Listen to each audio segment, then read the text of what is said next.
नारायण का भी है। ये एक दूसरे का भजन कभी नहीं करते।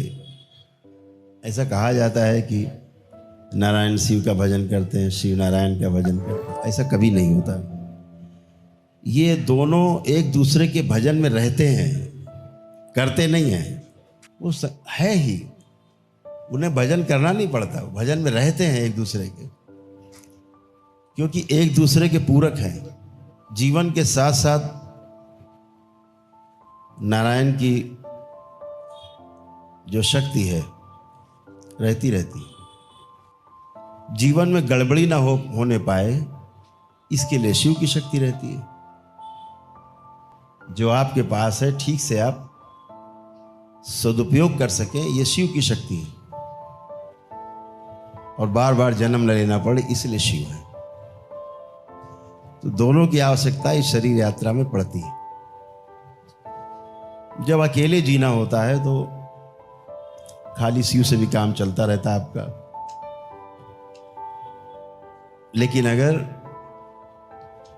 समाज के सामने आपको कोई दृष्टांत उपस्थित करना है, कोई उदाहरण प्रस्तुत करना है, तो शिव और शक्ति के साथ साथ नारायण की आवश्यकता भी रहती है। और शिव आपको वो शक्ति देते हैं कि उन रास्तों पर आप निर्लेप होकर चल सको, निर्विकल्प होकर चल सको।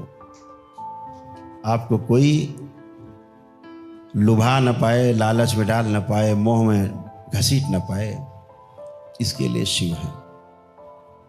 तो सभी वैभव देते हैं नारायण। शिव आपको उन वैभव को सदुपयोग कराते हैं, दुरुपयोग से बचाते हैं और दूसरे के भले के लिए भी आपको प्रेरित करते हैं। अब शरीर आंखों के द्वारा देखता है कि मस्तिष्क आंखों के द्वारा देखता है कि आंखें आपको दिखा रही हैं, आप ये कुछ नहीं कह सकते। आंखें जरूरी हैं। आंखों के द्वारा जो पीछे से देख रहा है वो भी जरूरी है। तो दोनों का ऐसे ही मिलन है, दोनों ऐसे ही एक दूसरे के पूरक हैं, कभी एक दूसरे से अलग नहीं हो पाते। इस शरीर में ये जीवाणुओं से बना हुआ शरीर है।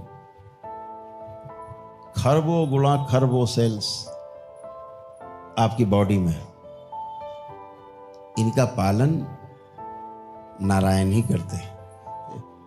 तो दोनों का ऐसा मधुर मिलन है जिसे अलग शब्द कुछ नहीं कर सकता है।